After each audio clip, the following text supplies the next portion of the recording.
Obrigada, obrigada. Bom dia a todos, Bom né? dia. Não, não sou muito acostumada, aliás, nada íntima, nem Instagram tinha antes, até que Luana e Denile me convocaram aí a fazer um para que a gente pudesse também dar condições para esse trabalho acontecer, né? Então, eu vou fazer aqui uma apresentação inicial, enfim, das ideias sobre as quais eu tenho pensado já há um longo tempo, Uhum. e a partir disso, então, a gente pode abrir para conversa, enfim, para ouvir também aí como é que as pessoas puderam escutar essa fala, tá? Tá bom. Então, assim, gostaria muito de agradecer a vocês duas, queridas e queridos colegas, extensivo a todo o Insere, ao ETW, pelo convite, pela confiança, né, de podermos construir juntos esse espaço de fala. Eu construí o texto, mas eu tenho a impressão que o meu texto é um texto que tem um certo ritmo, e eu espero que não fique enfadonho para vocês ouvi-lo.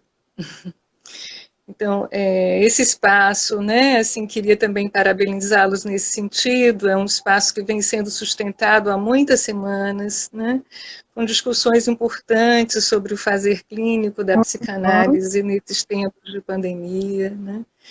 Então, eu acho que a gente precisa sublinhar aqui a importância desse esforço de pensamento, né, empreendido por uma frente ampla, né, do movimento psicanalítico no Brasil e no mundo, para fazer face, né, aos desafios que essa pandemia tem nos colocado, no seu sentido mais amplo. Então, se as condições de possibilidade da morte contida nesse vírus impôs a todos o trabalho de construir formas de elaboração pessoais e Uhum. coletivas, gostaria de lembrar que essa pandemia ela não é democrática, seja pela consideração à singularidade, a nossa singularidade subjetiva, orgânica também, Uhum. né? O vírus se comporta de formas diferentes também no nosso corpo, né? Mas também ela não é democrática se levarmos em consideração as desigualdades sociais e as diferenças culturais e políticas do Estado Uhum. Federativo Brasileiro, me referindo aqui, né, mais particularmente à cena brasileira, onde nós sabemos 1% da nossa população detém 30% da nossa riqueza nacional. Uhum. Portanto, não estamos igualmente vulneráveis, isso é um ponto importante, né? E que essas desigualdades, quando elas não foram, né, negadas, né, isso é também uma âncora da minha fala, elas se encontraram radicalmente visibilizadas por esse momento, para quem quis ou pôde vê-las. O Uhum. certo, eu acho que eu não estou falando nenhuma novidade, né, até agora, mas acho que seria impossível para mim começar essa fala sem, de algum modo, tratar também dessa questão, né?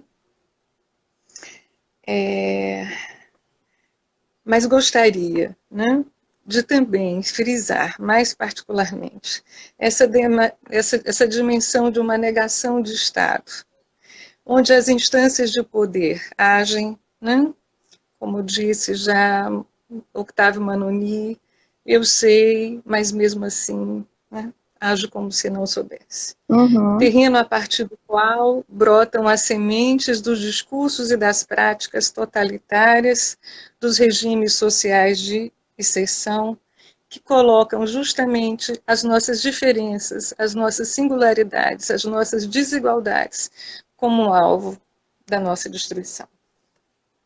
Volto então a um texto do Freud, né, para entender um pouco isso, de 1917, onde Freud pensava sobre as dificuldades do caminho da psicanálise, né, onde ele propõe ali aquela ideia já muito conhecida por nós das três feridas, né? O homem Sim. não é o centro do universo, o homem não é o senhor da sua própria casa, e o homem não está desconectado da sua relação com a natureza, né? Mas se a gente também inclui aqui, como outros já fizeram, né, a presença do Marx, né, a gente também precisa lembrar, né, que o homem não está, né, desconectado da sua história e da sua luta, né, de classes. Chegamos, portanto, a uma quinta ferida, né, e é essa quinta ferida que eu gostaria de discutir aqui com vocês para pensar a questão do luto e da melancolia, que é a negação de todas essas outras indicações de Freud, né? Ou seja, ao nos colocarmos como um ponto de referência do universo, tentamos negar a nossa ignorância, ou, se preferirem, negamos os limites do nosso saber, negamos ainda a nossa relação de pertencimento e de continuidade com a natureza. E, de certo modo, autorizamos o desmentido das nossas desigualdades sociais. Então, portanto, uma ferida, né, produzida por essa negação. Em sua generalidade, penso assim que a pandemia é uma ferida que não escolhe órgão, faz entrar em colapso o corpo inteiro, colapsa os fundamentos do capital, produz angústia, medo, desorientação, desconfiança, ameaça a nossa relação com os nossos espaços públicos, abala figuras do nosso pacto social. A pandemia poderá, então, desse ponto de vista, né, social, assumir o peso traumático de uma catástrofe. Né? Se a gente retoma aqui a etimologia da palavra catástrofe, daquilo que nos puxa para baixo, né, podendo ainda colocar em cena uma certa figura de desabamento, de desastre. Né? Penso que a gente pode pensar a pandemia nessa perspectiva, como uma experiência súbita, né, de virada, impondo a todos nós, aqueles que a experimentamos, uma espécie de realocação de nossa posição, inclusive de nossa posição subjetiva. Né? Ou seja, fomos forçados a uma exigência de trabalho psíquico que fizesse frente a essa virada. Né? Pois sabemos que o que confere valor traumático a uma catástrofe são as condições encontradas para, de alguma maneira, né, responder, né, ou mesmo representar essa súbita mudança de rumo. Né? Diria também que ela, de certo modo, ela é única, né? Pois as condições de possibilidade para a deflagração desta, muito embora a gente estivesse ouvindo coisas que nos dizia que algo chegaria, né, fazem dela um acontecimento histórico sem igual, mas eu diria não sem precedentes. Porque, na minha opinião, ela representa também uma espécie de condensação de vários tempos, vários tempos históricos, inclusive, né? Portanto, ela pertence, de algum modo, à história e à sua transmissão. Né? O que nós não podemos falar? Né? O que não pôde ser visto? Ou o que foi visto e, mesmo assim, foi ignorado? Quando a gente cava... Se a gente pensar que aqui chegou alguns meses depois, né, Carla? E ainda tem essa sensação de que foi inesperado. Né, quando estava chegando no mundo todo. Pois é, né? Por que não fomos capazes, né, de tomar providências frente a esses sinais?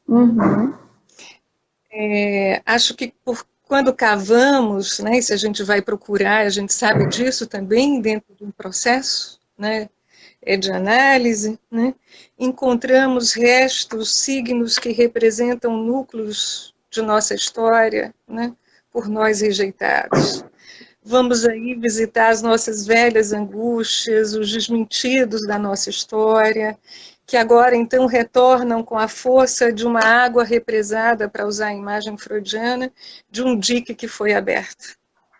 Esquecemos as nossas catástrofes porque delas não fazemos lutos, não enterramos os nossos mortos, ou quando fazemos, preservamos o anonimato desses. Tem me impressionado, né? 50 mil famílias, mais de 50 mil famílias receberam mortos empacotados, sem cerimonial, sem despedida, solitariamente. Foram todos entubados. Eu acho que essa imagem também, né, é uma imagem muito forte. O trabalho da oralidade, né, no campo da psicanálise, ele está intimamente associado justamente a essa condição do luto, né, a sua introjeção, quer dizer, respirar, entubar, engolir, incorporar, né?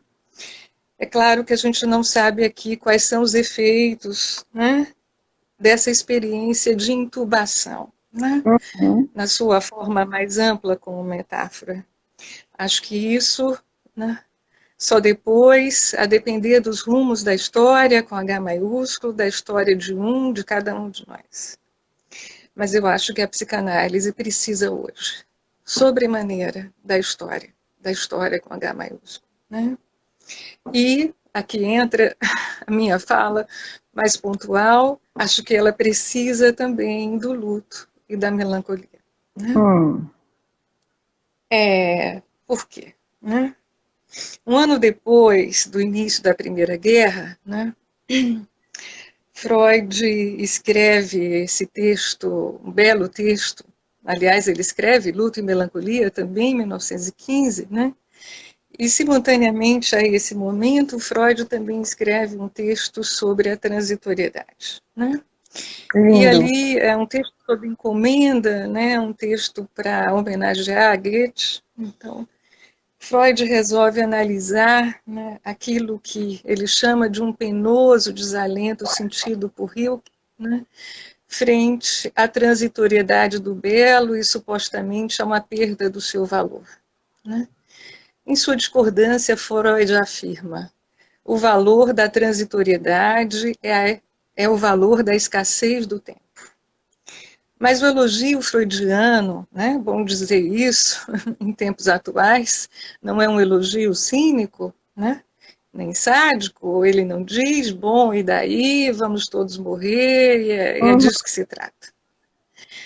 Porque nele está incluído, vamos dizer assim, né, o reconhecimento da nossa história e, mais do que isso, uma indagação ética, né, sobre o que faremos, o que podemos enquanto estamos vivos. Né? É um texto também sobre a ética.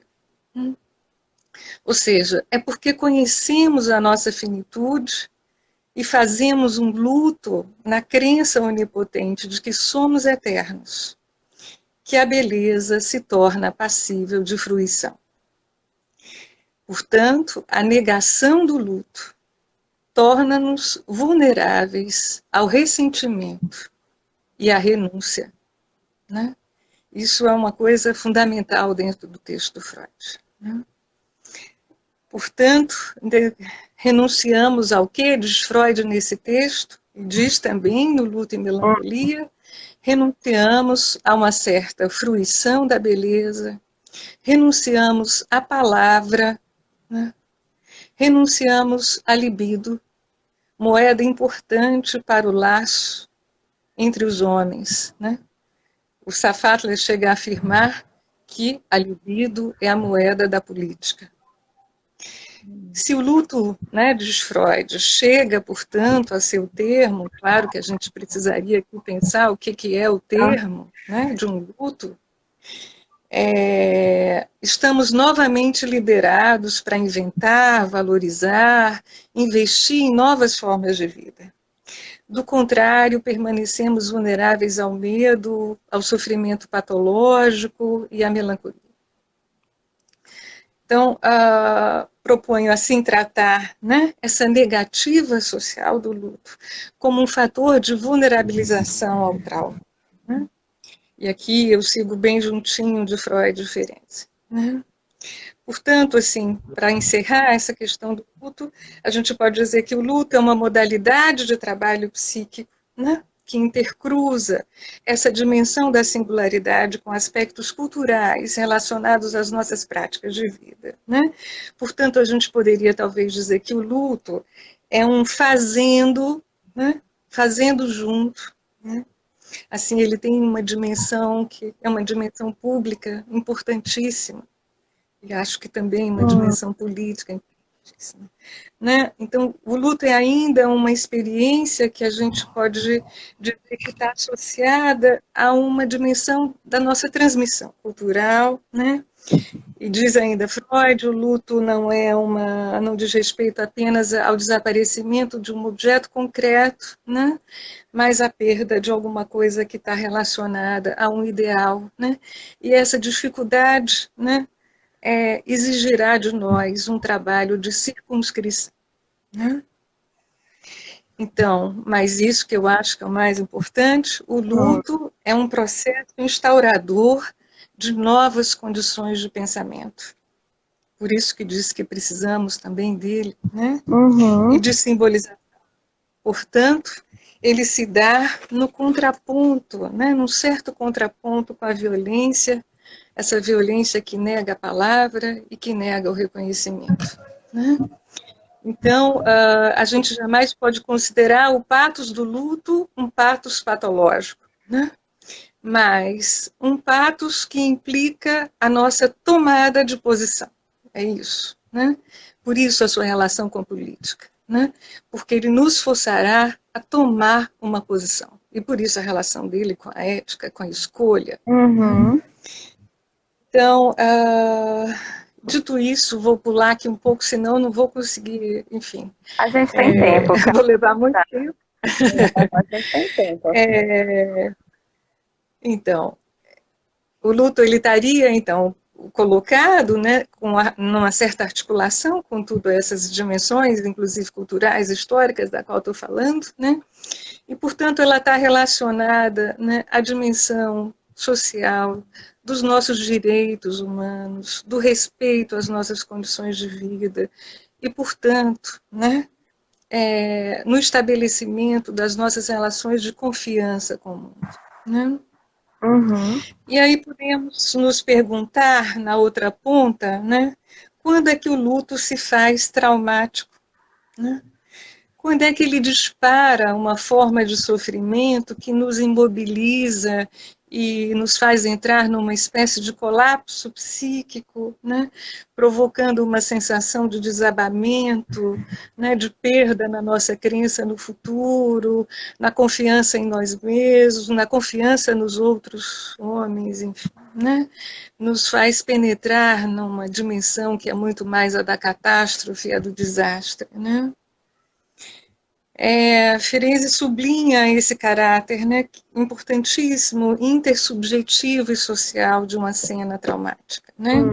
Mas ele destaca nela, eu privilegio e não estou sozinha nisso, né? Assim, fui alfabetizada pela Teresa Pinheiro, minha grande mestra, assim, uma pessoa importantíssima na minha vida, na minha trajetória também, de construção de pesquisa e de interesses teóricos, né?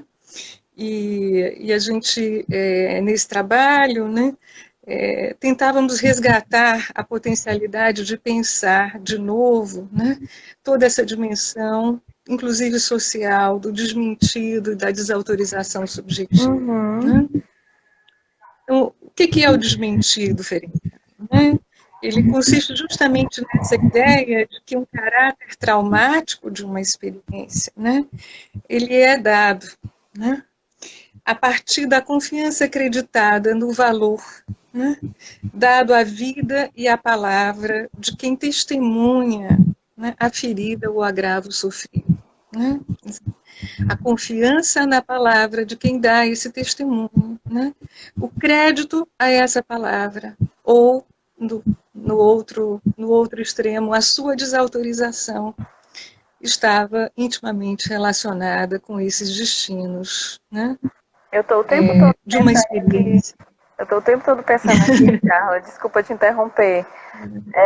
Não, por favor. Nessa coisa, por exemplo, de os dados que estão sendo revelados, né? A coisa do Ministério da Saúde não dizer mais quantos morreram, ficar dizendo não, quem se curou, né? Como isso cabe nesse desmentido, né? Porque com certeza a gente não pode saber. Quem foi que morreu? É disso que se trata. Uhum. Quantos, como, em que condições, quem eram eles, acompanhar processualmente isso, também isso é muito importante do ponto de vista de uma teoria do trauma, a processualidade, né? Assim, enfim, estamos aqui. Que talvez permitiriam que um luto fosse alcançado, né? Fosse feito. E que Bom, condições culturais e sociais absolutamente importantes, né, para que a gente possa pensar, né, os destinos históricos dessa experiência, né? Sim. E subjetivos também, né? Claro. Bom, então a gente tem aí, né, uma série, né, se a gente leva o pensamento ferenziano a uma extensão maior, né? A gente pode justamente afirmar, como você falou, que uma espécie de escrita dessa história, né? Depende do reconhecimento dessa história como algo oficial. É importante o dado oficial. A gente pode até ter o consórcio que vai lá e notabiliza quantos, né? Tenta aí driblar um pouco, mas é preciso entrar na história oficial. Né? Então, eu acho que sem isso, né, a negação, né, desse ocorrido, né, ou a negação disso que foi experimentado como tal, né, tem um caráter disruptivo para todos nós, desgastamento dos nossos laços, né, de nós mesmos e do nós, né, considerando essa dimensão social. Né? E a gente pode dizer também que há nessas experiências uma espécie de núcleo intraduzível, né? Que fica ali, se a gente pensa na história da ditadura, os campos de concentração aqui no Ceará, tudo, enfim, né? A morte de Josué de Castro em Paris, pedindo para voltar para o Brasil, enfim, e tantos outros horrores, do racismo, da fome, a gente tem discutido bastante esses temas, né? Eu diria que, portanto, a negação ou a intubação dessas experiências, né, elas não deixam barato, elas tendem a reaparecer. Né? Quer dizer, se mandamos de volta ao esquecimento, né, sem um trabalho de elaboração, é isso que Freud nos aponta, né, a tendência dessas experiências é forçar o seu reconhecimento por uma via que pode ser a da violência, se a gente toma aqui esse termo de uma forma bastante polissêmica, mas de uma certa reatualização do trauma, né?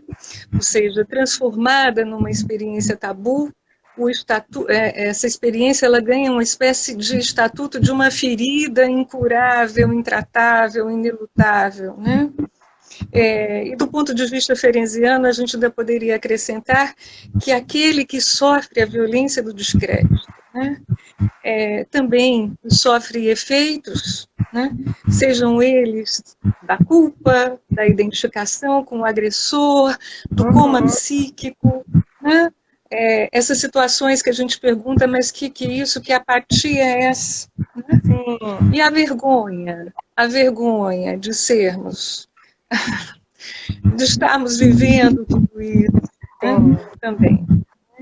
Ou seja, é através desse regime de negação, de desmentido, de descrédito, né, no contexto do Estado brasileiro atual, que a pandemia, na minha opinião, vem se transformando numa ferida, né, que atualiza graves catástrofes históricas da nossa história, catástrofes também atuais. Né? Há um núcleo, a gente tem dito aí, necropolítico do Estado brasileiro, né? Em um só golpe, dois talvez, né? Reúne as feridas produzidas no tecido social e cultural brasileiro ao longo da nossa história, né? Pelo racismo, pela negação das desigualdades, da fome, etc, etc. Acho que já falamos disso aqui. Né? Mas eu acredito que essa pandemia ela pode deixar um novo rastro na nossa memória, mas ao mesmo tempo ela representa, né, uma metáfora atual do conjunto de lutos que não foram feitos ao longo da nossa história. A gente sempre soube a cara disso, a gente se surpreende, mas a gente já sabia a cara de tudo isso, né? Mas, mesmo assim, como você disse, né, fizemos um certo esforço para não ver. Então, eu concluo esse momento dizendo que não realizar o luto nos vulnerabiliza à aparição de regimes totalitários, renunciamos à nossa liberdade, aqui entendida, não como um fazer o que cada um quer, né, mas, né, o reconhecimento da nossa sobredeterminação. Tá? Vocês acharam que ia se livrar da melancolia? Falta ela agora, né? Vamos lá. O que diz Freud para a gente sobre a melancolia, né? Ele diz assim: a melancolia no texto, né? Se a gente pega uma visão mais standard do texto do Freud, né? Ela aparece ali como uma espécie de contraponto ao luto, né, um destino patológico de um luto que não pôde ser realizado, etc. Retomando aqui as palavras de Freud, um desalento penoso frente à perda que não pôde ser circunscrita, que não foi suficientemente chorada, né, processo que levaria o sujeito ainda a uma espécie de identificação narcísica com o que foi o perdido, aquelas imagens todas, a sombra do objeto engolfa o eu, né? E o eu assimilado pelo que foi perdido subsume a uma dor, né? A uma dor hemorrágica, né? A uma dor psíquica extrema. Né? Mas eu acho que é esse o ponto que eu quero aqui poder transmitir para vocês, no auge da sua dor, né? O melancólico, ainda que ele faça uma certa renúncia ao mundo, ele não desiste de denunciar a sua dor. E a linguagem é sua arma. Né?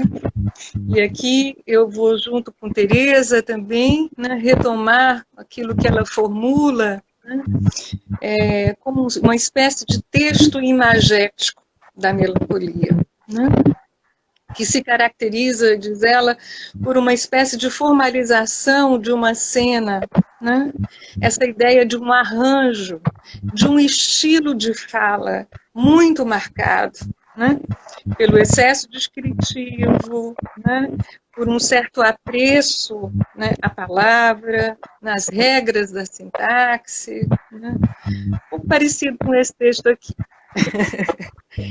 Enfim.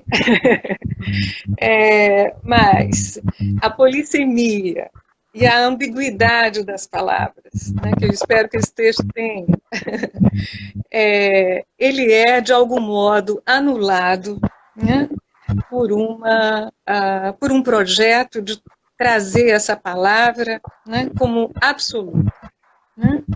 Uma palavra absoluta que acossa aquele que escuta no lugar de digamos, um espectador da cena. Né? Ela fala também de uma outra coisa que é importante, que a gente escuta quando... outro dia eu estava ouvindo uma live da Susana Lage, que eu vou até retomar um pouco algumas ideias dela aqui, sobre o texto do Benjamin, né? E ela diz do apreço dele à mostração, né? Um texto que visa, sobretudo, mostrar. Não mostração no sentido da histeria, de uma teatralização da dor, né? Mas mostração no sentido da formulação de um determinado arranjo, nessa tentativa, através da fala, de promover uma circunscrição, ainda que descritiva. Né? Freud já havia se espantado, né? Isso é uma coisa, também um ponto que eu acho que precisa ser mais explorado dentro do texto dele, essa ideia de que o Freud se espanta, né, com uma espécie de autodesnudamento do melancólico. E ele diz assim, como é que alguém pode, né, ser tão lúcido sobre sua pequenez, né, tão fiel na sua descrição a sua própria imagem, tão fiel na linguagem à sua imagem, né? E Freud diz, parece que esse sujeito não tem vergonha, né? Ele não tem vergonha de se dizer assim, né? Teresa, nessa época, que já chamava atenção para um significante do alemão, uma palavra do alemão, que é muito privilegiada, né, pela tradução da Marilena Carone, a primeira tradução no Brasil, mas talvez mais cuidadosa a esses termos, né, que a Marilena traz a ideia do klage, da queixa, né? E aí, esse talvez seja um ponto importante aí de virada no texto, né? A chave da leitura freudiana para explicar justamente essa ideia do autodesnudamento é que ele diz o seguinte: queixar-se é dar queixa. Portanto, queixar-se, né? Ainda que de si, né? É, na verdade, denunciar, né? É dar queixa de um outro. Né? Mas denunciar o quê? Né? Denunciar a impostura desse outro que foi idealizado. É nessa mesma linhazinha que também, né, Alan Watts, no seu clássico estudo Discurso Melancólico, vai atrás dessa pista. Né? Quer dizer, se de um lado o melancólico aspira o absoluto, né, ele também invoca o absoluto para destituí-lo. Ou seja, recobre o objeto perdido, né, com um manto, com as vestes de uma majestade, o senhor, o príncipe, né? Mas, aparentemente, né, aí nesse caso, levando a uma certa condição de perfeição, né, esse outro idealizado, inflado, perfeito, absoluto, né, mas que também sabe Freud, né, é que, sugere Freud, é que o melancólico sabe que por baixo dessa manta mora um rei nu. Tá? E o rei está nu. Né? E é esse acesso a um rei nu, né, que também diz, né, das funções superegóicas assumidas também pelo superior na melancolia.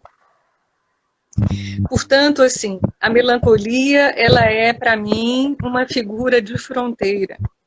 O que significa dizer? Né? Que ela tem também uma riqueza, ela também tem uma fertilidade importante para a gente pensar o momento político atual. Né? Freud, ele foi marcado, né, pelo Renascimento, ele foi, de certo modo, barroco ao seu modo, né? E eu acho que com isso ele nos deixa uma fresta para entendermos por que ele, conhecendo o diagnóstico de depressão, não chamou de depressão a sua melancolia. Que diferença que Freud estava querendo marcar aí? Por que não necessariamente, né, a depressão é toda a melancolia? Vou deixar isso para a gente conversar um pouco, né? Nossa, Carla, eu creio... Bom, estamos aqui.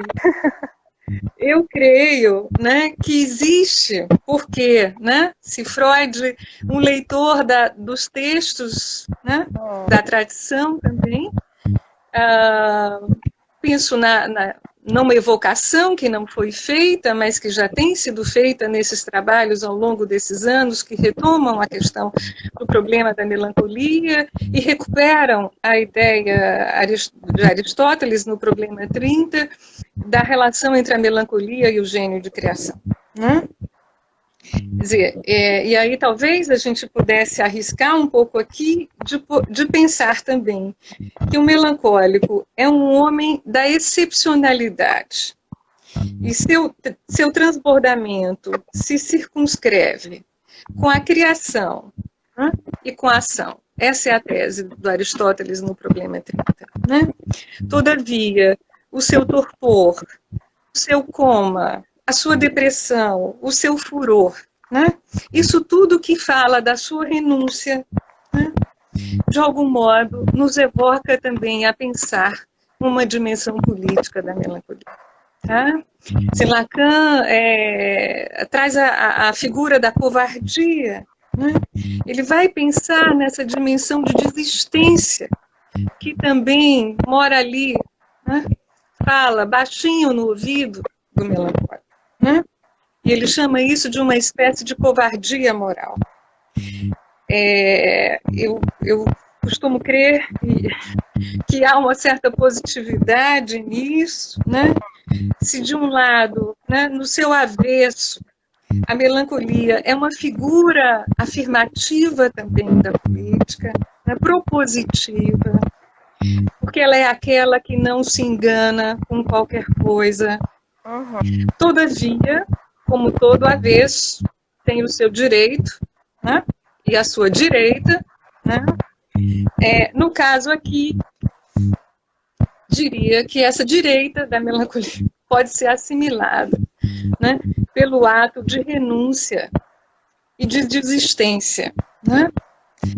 Não sem levar antes o outro, né? Então, tem esse ponto de virada aí entre renúncia e criação, né?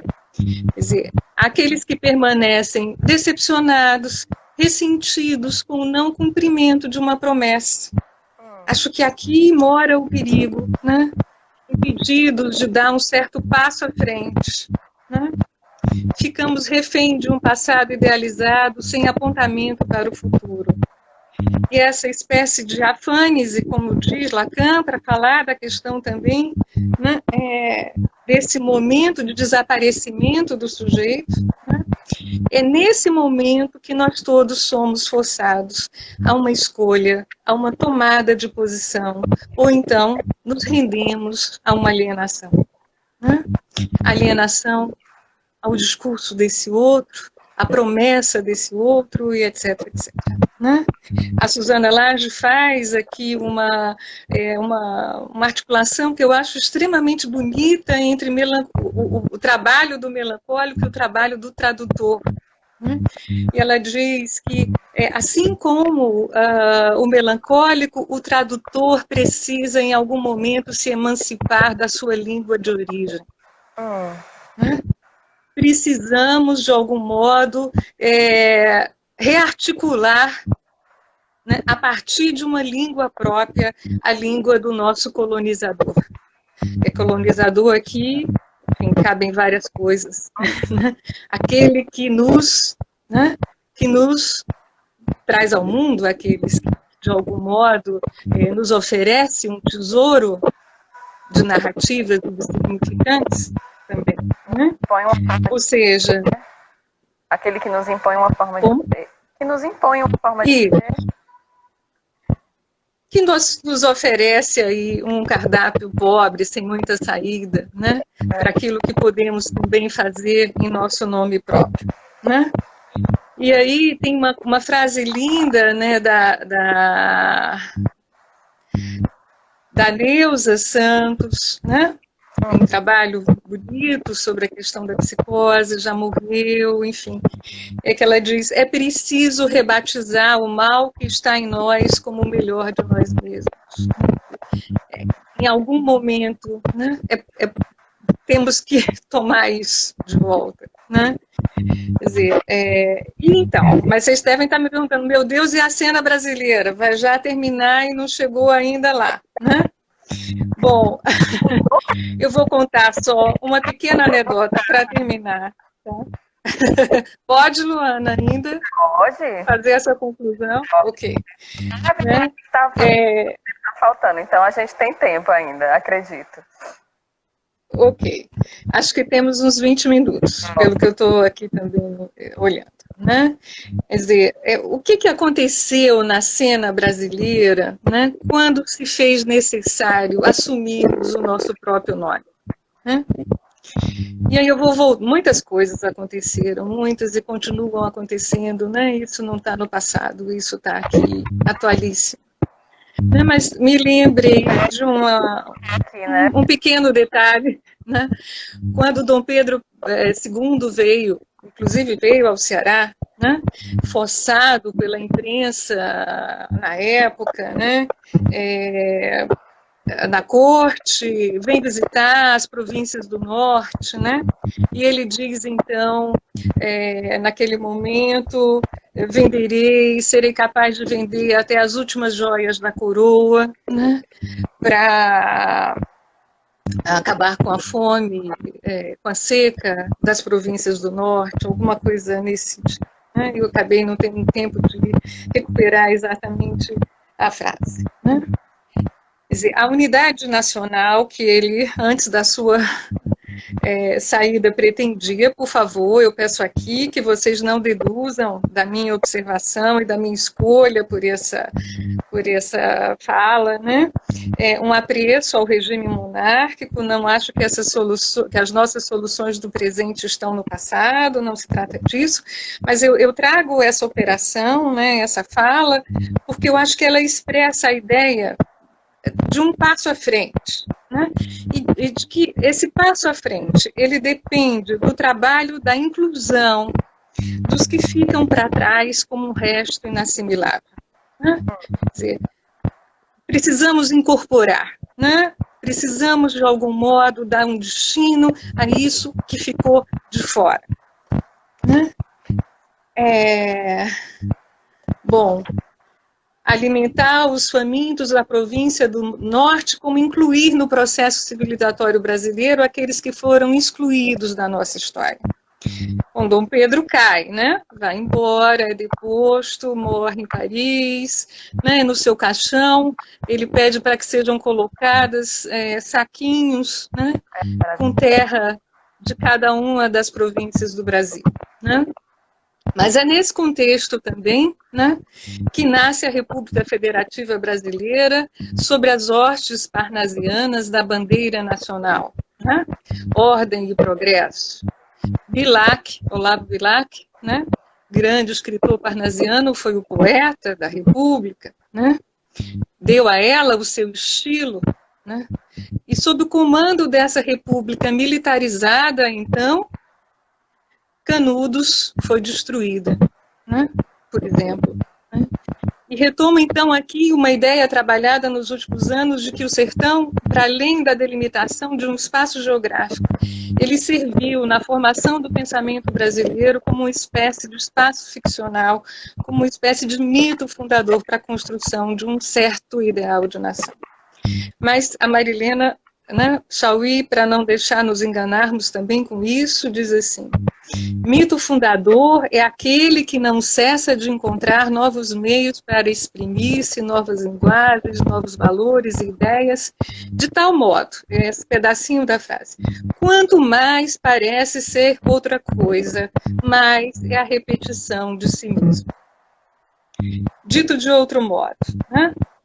O sertão emprestou sua paisagem, seu rosto, para fundar um espelho a partir do qual o Brasil se inventou, se olhou, né, e se escondeu. Ou seja, o sertão de Conselheiro diz de um Brasil de ontem e de hoje, visto que a história é sempre construída em várias camadas, algumas que imaginamos fossilizadas, retornam, despertam. E aí segue-se, né, a Olavo Bilac, a República, uma legião de órfãos. Né? Vou citar aqui Euclides da Cunha, Lima Barreto, Graciliano Ramos, todos nossos profetas. Diz a Lilian Schwartz, no livro dela, que eu achei lindo, outro dia ouvindo ela falar sobre o Policarpo Quaresma, ela dizia, eu escolhi para esse título porque eu queria juntar o triste e o visionário. E o que é um triste visionário? E aí ela vai indagar, né, o sentido contido na escolha do nome dado a Lima Barreto, por Lima Barreto, ao seu personagem, Policarpo Quaresma.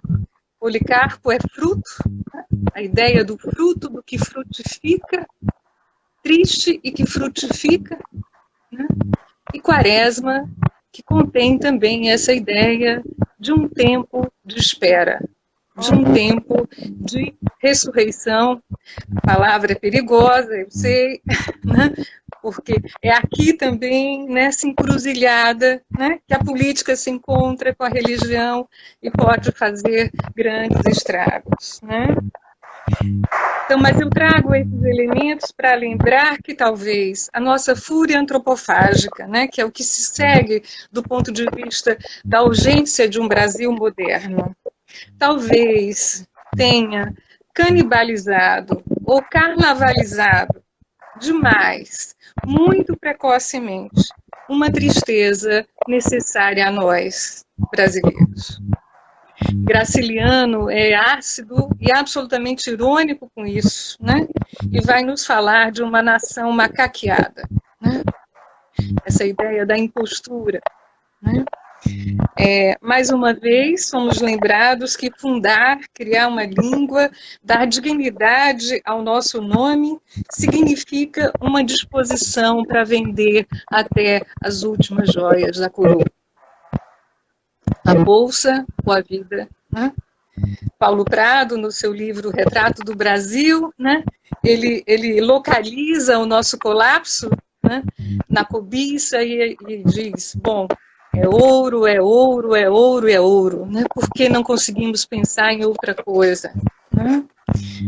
Mas eu acho que essa também é igualmente uma questão clínica.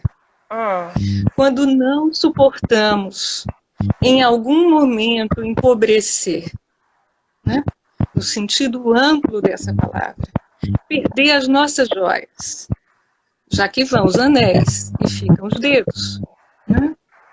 Negamos a tristeza, somos, né, nesse momento, paradoxalmente, né, onde ambicionamos, idealizamos, queremos mais, de forma absoluta e perfeita, também nos paralisamos pela angústia, pela renúncia à fala, pela renúncia à nossa posição. Portanto, eu concluo aqui dizendo que a gente precisa suportar a tristeza do nosso tempo. Não negarmos nosso desconhecimento. Desnudar, sermos capazes de desnudar também a nossa pequenez e nos identificarmos um pouquinho mais, um pouco mais pelo menos, com o trabalho do pensamento. Por isso a figura da melancolia é uma figura importante. Do pensamento e da palavra, sem pressa, para quando o carnaval chegar. Precisamos desses frutos, dos policarpos e da quaresma, para dizer como Leminski, que um homem com a sua dor é muito mais elegante. A gente tem visto isso aí, né? Caminha assim de lado, como se chegando atrasado, chegasse sempre mais adiante. É isso. Uau! Nossa, Carla, que coisa boa. Eu espero que tenha dado para acompanhar, assim, o texto, né? Eu tentei, enfim, ser o mais próximo de uma linguagem oral possível. Tá? Mas deixo aqui essa provocação, né? Essa provocação, para que a gente possa pensar também, né, na figura da melancolia, a partir da sua fertilidade. Que a gente vai encontrar esse texto, Carla? Como? Onde é que a gente vai encontrar esse texto? Então vou aproveitar para fazer uma propaganda. Um pouco dele está no meu livro, né? No Sertão em Melancolia. Claro que ele está atualizado aqui por essas questões todas que têm nos atravessado esses 3 meses, né? Outro dia, Silvana, que acho que está aqui, já vi ela passando por aqui, me falando sobre a necessidade hoje, como que pensar se tornou alguma coisa importante, né? Como que falar tornou-se importante, como escrever se tornou importante, né?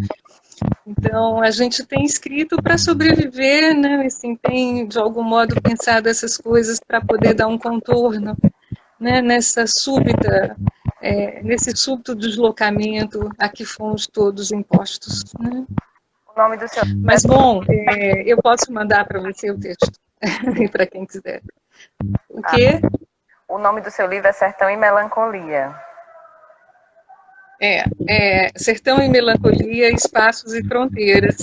Ele é fruto da minha tese de doutorado, que eu terminei em 2002, já vai aí bastante tempo, mas ele foi publicado em 2014 pela editora Abril. Porque a Lina perguntou onde é que a gente acha o seu livro.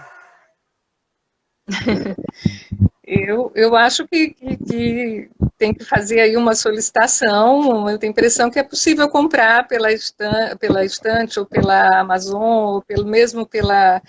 Outro dia eu vi esqueci aquela livraria do Rio, na Livraria da Travessa, tá? Então, enfim, acho que é possível ter acesso a ele. Eu tenho só mais um comentário, assim, Carla, sobre... E a psicanálise, o papel da psicanálise e tudo isso. Eu acho que eu ouvi que alguém falou numa live que teve esses dias que a psicanálise seria um respirador também. Essa coisa de permitir que a gente respirasse. Não sei se... E é engraçado, né? Porque a gente vinha num momento onde a gente estava muito preocupado com o lugar da psicanálise na cena social, né? Assim, qual destino teria a psicanálise? Até que ponto o vigor do pensamento psicanalítico ainda dava conta de pensar essas questões da atualidade, né? A gente estava sempre...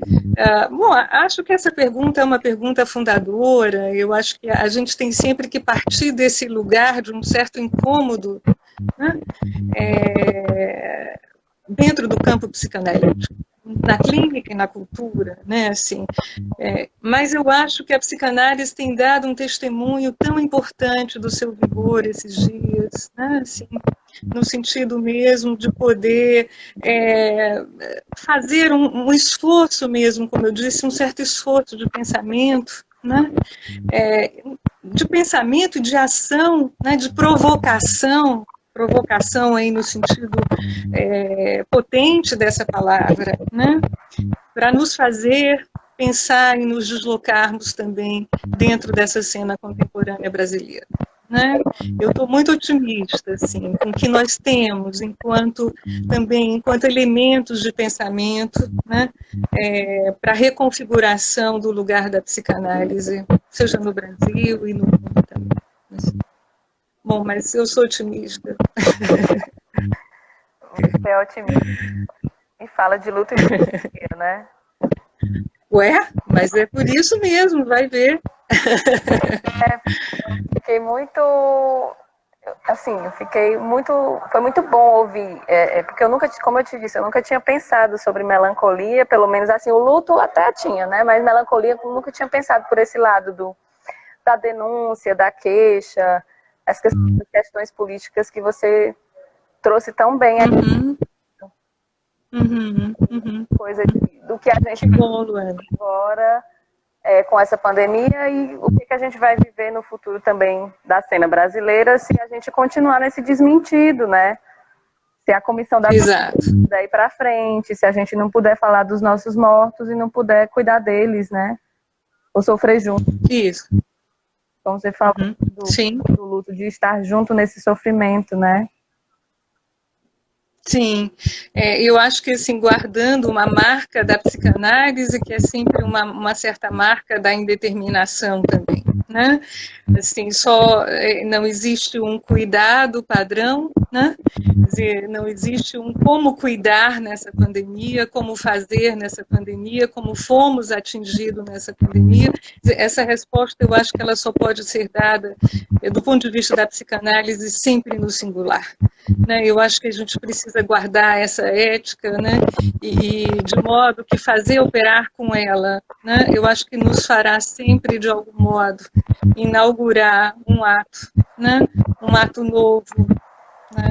Na cena social e na clínica, que eu não vejo assim uma diferença tão grande assim, né? Essa divisão também entre a clínica e a política, né? Como é importante, eu acho que do momento em que Freud diz para nós, quando toda psicologia é social, né? O que ele está nos convocando aí a pensar, né? Que essa separação é uma separação arbitrária e ela certamente serve a interesses que não são da psicanálise. Carla, eu quero te agradecer, viu? A gente está terminando, vai cair em 20 segundos. Muito obrigada, gente. Tá. Salvo aqui. Por nada.